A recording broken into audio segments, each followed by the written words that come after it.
Let's get into some shite.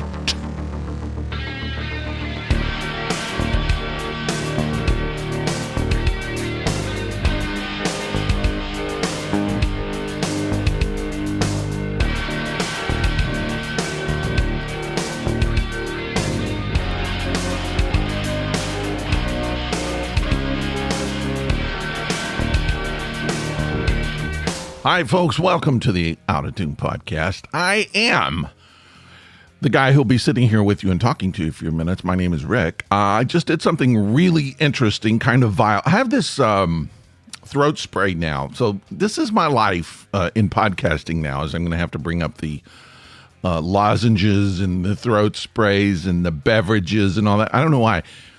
Allergies have just killed me. And I can't even talk. I can't get through a recording of an entire podcast without having to stop and cough for like 12 minutes. Apparently, I've timed it 12 minutes. So today I brought up a little throat spray. This is it's effective, but it's vile. Totally vile. This is the Vicks VapoCool sore throat spray. It works really well, but here's the thing: it has not. I think there's actual, like, what do you call it, benzocaine or something? Yes, right there it is, benzocaine and menthol. It numbs everything. So I sprayed my throat and got it all over my tongue. So now my tongue is numb, and so I'm going to talk to you a lot on the show today, like I just went to the dentist. Yeah, how's it going? How are you? Welcome to the iTunes podcast. Hopefully it won't be that bad. How are you feeling out there? You doing okay on this? We're almost at Christmas. Are you feeling it? You feeling the Christmas time? Not me. Let me tell you, this is a weird year. I don't know why. I hope this is not a thing that's going to start happening on a regular basis, but I feel no connection to the holidays whatsoever this year. First time maybe in my entire life. I love Christmas, my favorite holiday, my favorite time of the year. But I noticed back before Halloween, I just wasn't getting it. You know, you can usually feel like that build up. You get Halloween and it's like, oh, here we go. It's like you're getting on a ride, you know, and you're on the roller coaster and you go, I hate roller coasters, but still you're going up and you're thinking, here we go. And people are starting to lift their arms and stuff like that. The lifting of the arms is like Hobby Lobby when they're starting to put trees and stuff. Well, that happens in July, right? June, July. But it's like everybody's getting ready. Here we go. And it's all, and then you get to the top and you're ready to go. The top is, I'm going to say, it might be Halloween, but it could be Thanksgiving too. And then you just rush down, right? Not working for me this year. I didn't feel the anticipation back in October, and I was really concerned about it. I was like, well, maybe I don't have the time, you know, I'm not getting into it, but it'll come around. It always does. Christmas always affects me. But this year it's like nothing. And there's a lot. I try not to complain, but there's a lot to complain about. Let me do a little bit of it here. No, I'm not going to complain about this. This is my fault. The holiday music didn't get me this year. I tried to listen to it early and it's just like, oh no, I can't even take this. So I stopped listening to it. Maybe that's the whole thing, is I can't listen to the holiday music. So I turned it off and I haven't been able to listen to that. But I do this thing, and I have done this thing for a few years. My wife she didn't like it at first, and then she's kind of gotten into it. But we'll put the Hallmark Christmas movies on and just let them run all day on the TV. And we're not even getting into it. We don't watch them half the time. Half the time I've seen them like 20, 25 times each. But this year they're irritating. I can't keep them on. They're so ridiculous. It's the same ones I've always seen. I know how ridiculous they are, but I just can't do it. And so, and then here's the other thing that I've noticed, and Hallmark is doing this, and I've noticed a lot of other channels are doing it too. They're saving their good Christmas movies for their streaming, and they want you to pay for them now. So you get the crappy stuff. So Hallmark movies are horrible this year. You barely even get to see them. A lot of it is their series that they're trying to promote. It's just not fun. And you try to look for a show that kind of a traditional show that you always watch during the holidays. You can't find them. They're not there anymore. Where are they? Well, they're on Paramount Plus or wherever. Everybody's got a plus. So here's my thing. I'm gonna start meeting people, and people are gonna be like, "Are you okay? You feel all right?" And I'm like, "Yeah, I feel fine." If you want the full me, you're gonna have to sign up for Rick Baldwin Plus. We should all have our own plus. We just give people part of us, and then if they want more, you got to pay for that. $15 a month, and you get the full Rick Baldwin. No one wants the full Rick Baldwin. I'm telling you that right now. A few minutes ago, I saw some pandas fighting on TV. Here's the thing.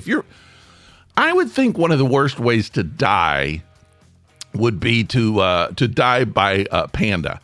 Because imagine you're out in the Chinese wilderness somewhere and you hit a bamboo patch and you're like, oh man, I'm lost here in the bamboo jungle. What is that? Something up there, white and black, giant white and black thing moving around. What could that be? Oh, wow, it's coming right toward me. It's a panda. Look how cute. It's so cute, that panda coming toward me with the teeth showing. Cute panda. And then it jumps on you and it starts mauling you. And the whole time you're dying, you're like, ow, you're so cute. Ow, don't do, ow, my arm. Ow, you're cute. That would be like the worst way to die, I think. But these pandas, I was watching a documentary. They're fighting each other. Two male pandas fighting each other.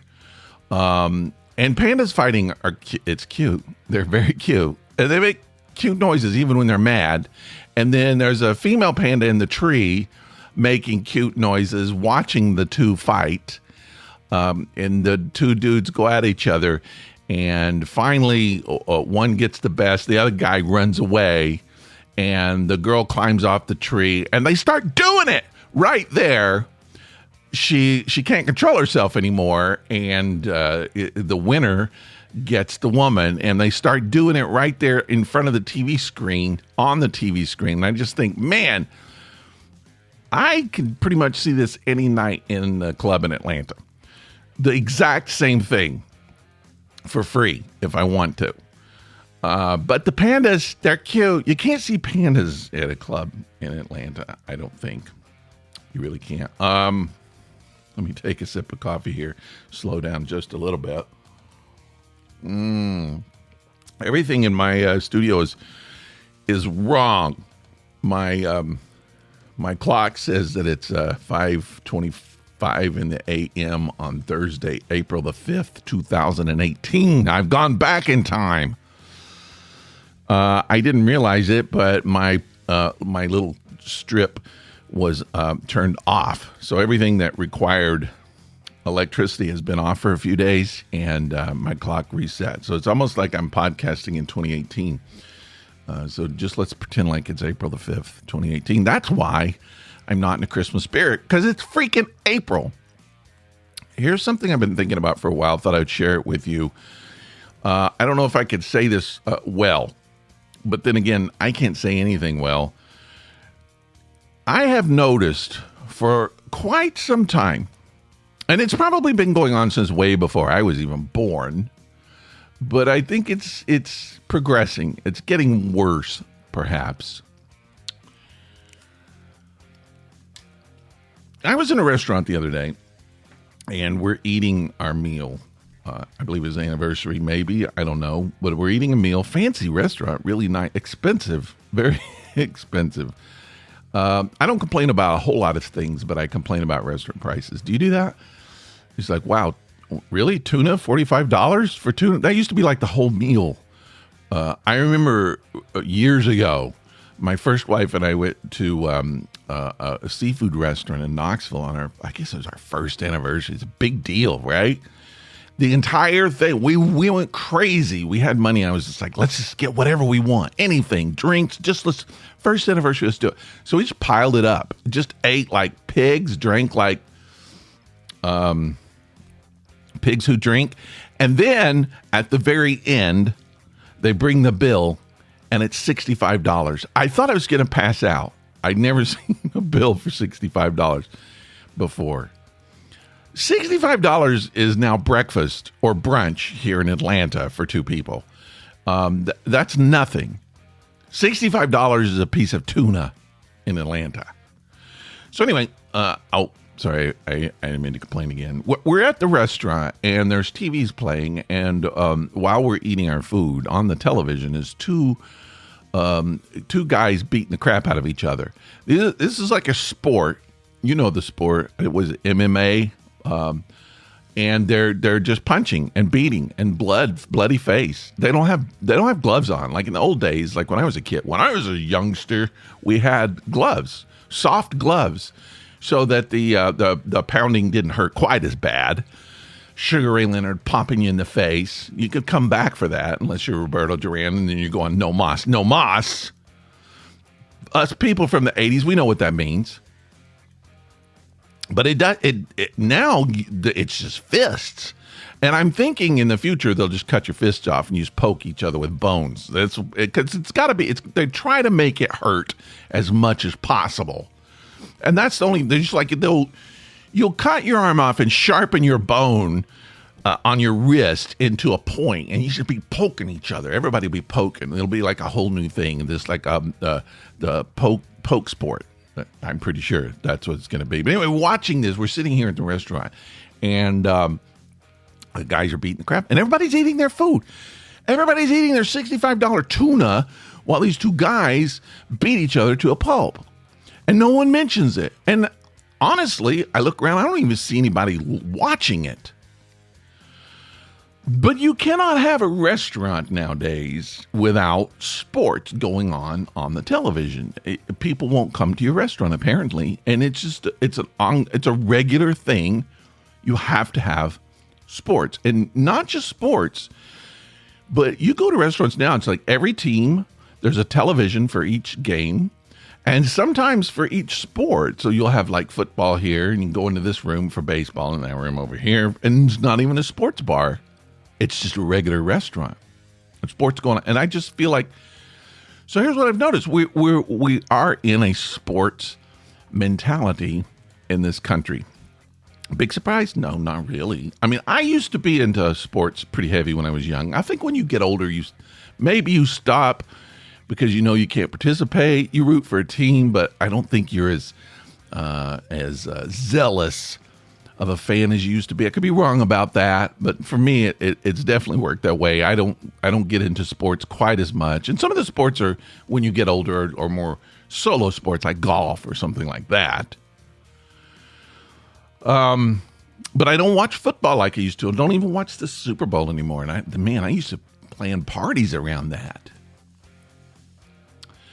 But this mentality, sports mentality, I see it happening. It's become a part of what America is.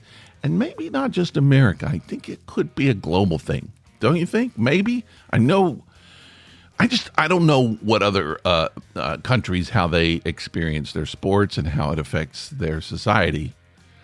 But I see it happening here. And so what I believe, here's what I think. Well, let's back up just a little bit. Let's don't go anywhere. Let's just keep stopping and starting. Okay. Sports is sports, right? You got your football, you got your baseball, you got your basketball. Those are the big ones, right? And then you start getting into golf and racing and volleyball and beach volleyball. That's an important sport. And then if you look around, just walk around downtown, any downtown, pick one, pick your downtown and walk around and time it in your head. See how long it is before you see someone wearing a sports jersey or a sports hat. So someone's picked their team already, right? They're already, that's their team. So we've already picked, everybody's got their team. And if you live in a big city that has a sports team, usually that's the team that everybody is for. In Atlanta, we got the Braves, we've got the Falcons. There are others, lots of others. I used to be a Washington Redskin fan, and then I got to that point where I thought they should change their name, and then they did change their name, and then they're gone. I don't feel like it's the same team anymore, so I don't have a team that I root for. My team disappeared. But what I see is how sports mentality is seeping into other parts of our culture. And what I mean by that is, if you go to, let's pick some channels here. You go to the Food Network. What do you have? You have Beat Bobby Flay. You have the Great Holiday Cookie Bake Off. You have Iron Chef. Everybody's competing. They have made food a sport. So no longer is sport football, but now it's cooking. And when was the last time you actually saw someone cooking a recipe on TV? Now, it's very rare. They do exist sometimes, but most of the time, it's people competing against each other with their recipes. Now, we're going to another location. Go to HGTV, Home and Garden. What do you got? You've got the big flip-off. People competing for how to flip houses. No one flips houses anymore. They compete against flip housing. They compete against, I don't know, beach houses versus mountain houses, right? I've seen these kinds of show with, RuPaul has the drag race, right? And they're competing against the best drag performer. And you see it with, I saw one with tattoo artists. Everybody's doing, and it doesn't stop. The only people not competing is like sports now. I mean, you can't see them, but there's more non-sports sports than there are sports. Say that fast. But I started thinking about it a lot, and I started realizing that in this country, I believe there are two consciousness. There's the sports conscious, and then there's the artistic or artist consciousness. This is how I boiled it down. This is in my own head. You don't have to believe this. You don't have to accept it. And I probably encourage you not to accept it unless you do your own research. But I think those are the two. And I think, so let's go back. If you go back, not millions, thousands of years. In the old days, I think it was reflected, the terms were like masculine and feminine, right? So if you think about the old Chinese philosophy, the Taoism philosophy of yin and yang, you have the little yin and yang sign. You know what I'm talking about. Black and white. It's the opposite. So back in that time, everything either had yin energy, which I believe that's the masculine, is that right? And then yang energy, which is the feminine, I think. Sorry, I could look it up, but I'm not going to. But we live in a society now where I think gender labels don't apply. We live in a very gender fluid society, and not everybody, some people do, but not everybody identifies with masculine and feminine. I am masculine enough, man enough, to recognize the feminine parts of me. I have no problem with that. I celebrate it. And if you have a problem with it, I'll kick your ass. So I think you're healthier if you can see both the feminine and the masculine inside of you. Maybe not inside of you, but as a part of your personality. You know what I'm talking about, right? So no longer would we say yin and yang. No longer would we say masculine and feminine. I think now the more accurate terminology would be artist and sports. And maybe there's a better word than sports, I don't know, but I think that's what we have in society. And I think we're very much dominated by the sports mentality. What's the sports mentality? What's the sports consciousness? Competition, right? It's competing against each other. It's very tribal, very protective, right? Whereas artist consciousness is more open and curious, expressive. You make things. A lot of times you collaborate. You bring people in to be a part of it. Some people would call it socialism. And it's not really fair, but I'm just saying you're open enough to kind of receive other ideas. I've got a background in theater, and that's part of theater. Rarely is there just one person doing a show.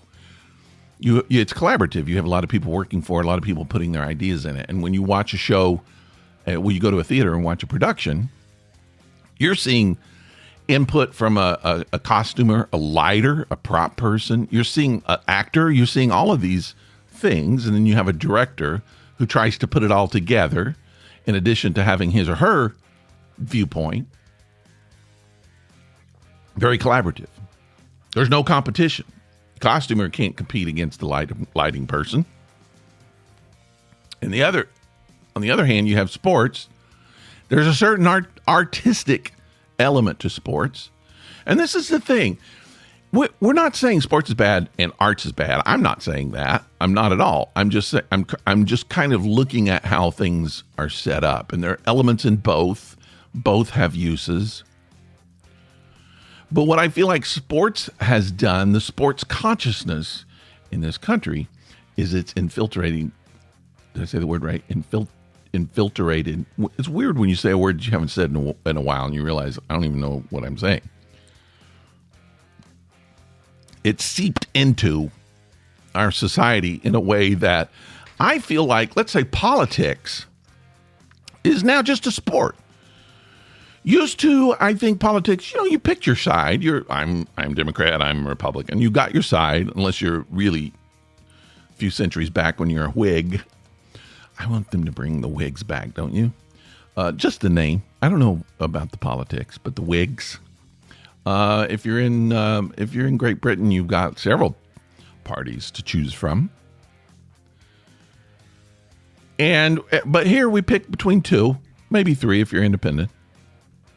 Rarely are you independent, though. Most people who say I'm independent, if you look, they probably vote one way or the other. Rarely do they kind of swing both ways.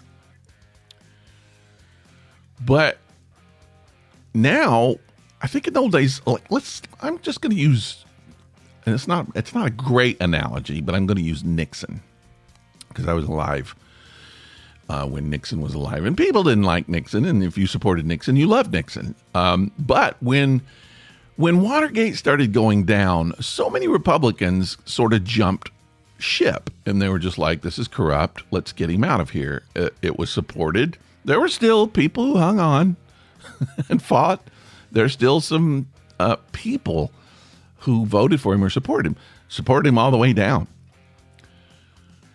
But I feel like that's changed. We're kind of in an environment now where you pick your side just like you pick a team, and then no matter what happens, you swear allegiance to that side. It doesn't matter what the person does. It doesn't matter what your candidate does. If they do something blatantly evil, you find out a way to excuse it, or you just say in your face, do a little dance, throw the football, and just get on with it, and just keep supporting them because the object is to win.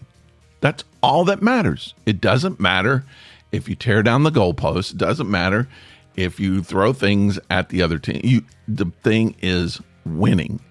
Your team won. Well, you cheated. It doesn't matter. We won. If you look at the scoreboard, we won.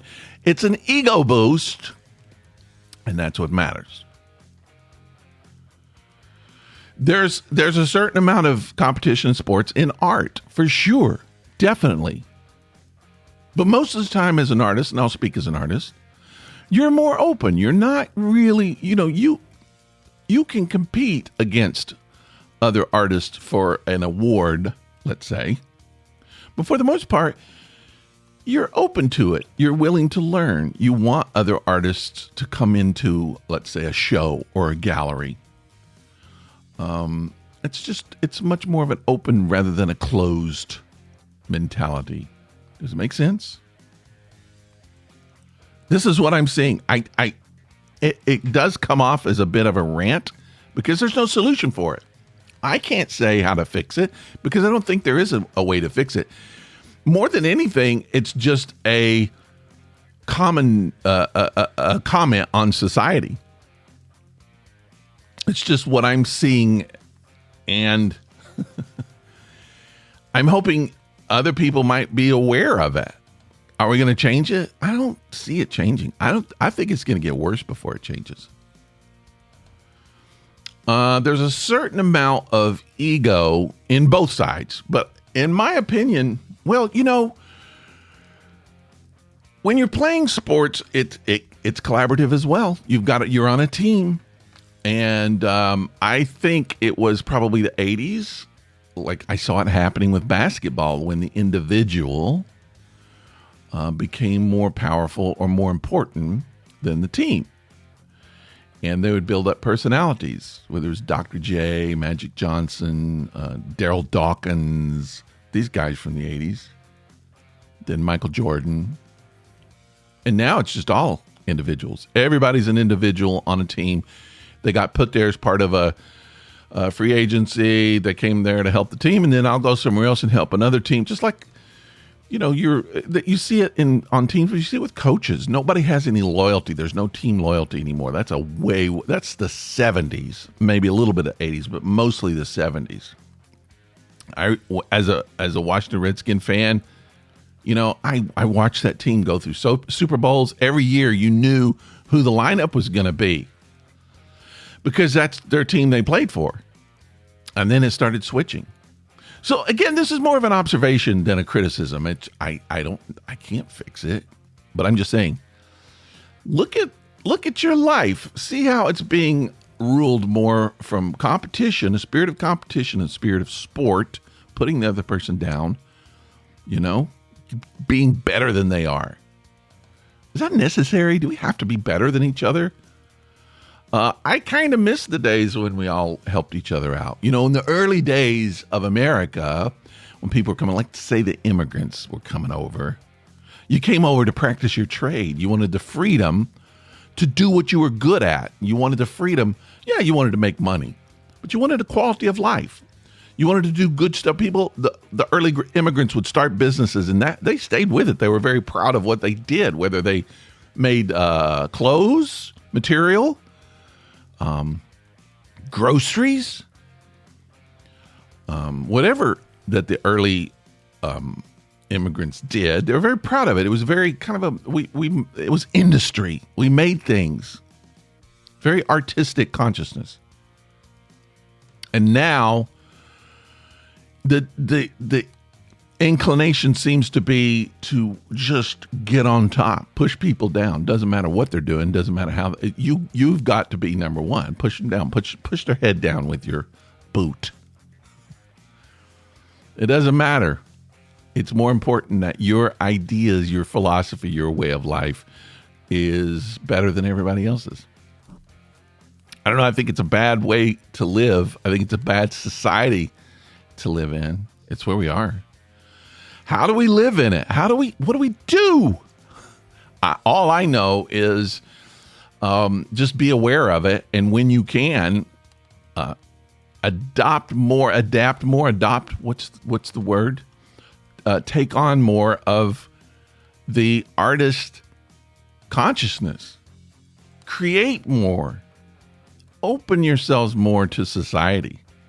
Stop restricting. Stop putting people down. Your ideas don't matter. You'll be dead at some point. No one cares about your ideas. They're not going to change the world. They just keep you comfortable for a little while, sort of comfortable. So just do what you do. Have your little bubble, your little house. Protect that if you have to. But for the most part, just let's when we relate to people, let's open ourselves a little more. Let's be artists a little more. Can we do that? Do we have to? I mean, sports have gotten to the point where you're actually inventing fantasy teams because the real ones aren't good enough. You never see fantasy artists. It's like I'm going to create an artist and he's going to make this, she's going to make that, and I'll trade them to you. And nobody, there's no fantasy artists because they don't make money. I don't know. It doesn't create ego. And boy, do we have a society that creates ego. We all kind of need it, right? Apparently we need to be boosted with that. I don't need it. Certainly don't need as much as I used to. All right, that's all I'm going to talk about with that. Let me just say, be aware of it. I'm not asking you to change. I'm not asking you to change your life. I'm not asking you not to do sports or to go do art. I that's none of my business what you do. You can make your art more competitive. You can make your competition more artistic. And that's totally up to you how you want to do it. I'm just saying being aware of the extremes of both consciousness, because that's where the problem becomes. If we can all kind of meet in the middle, we'll be doing pretty good. Well, I do hope that you guys out there have a great Christmas, or whatever your holiday is. Some people don't do Christmas, whatever it is, I hope you have fun. And I hope you have a good time, and I hope you get to be around people that you like being with. That's what's really important, in my opinion. Just be with people that you like being with, and kick their ass in sports. Maybe play some cards and rub their face in it when they lose. It's important to keep the holiday traditions alive. I will do my best to see you next week, and you guys hang on. Life is going to get worse. But we'll do it together, okay? Yeah.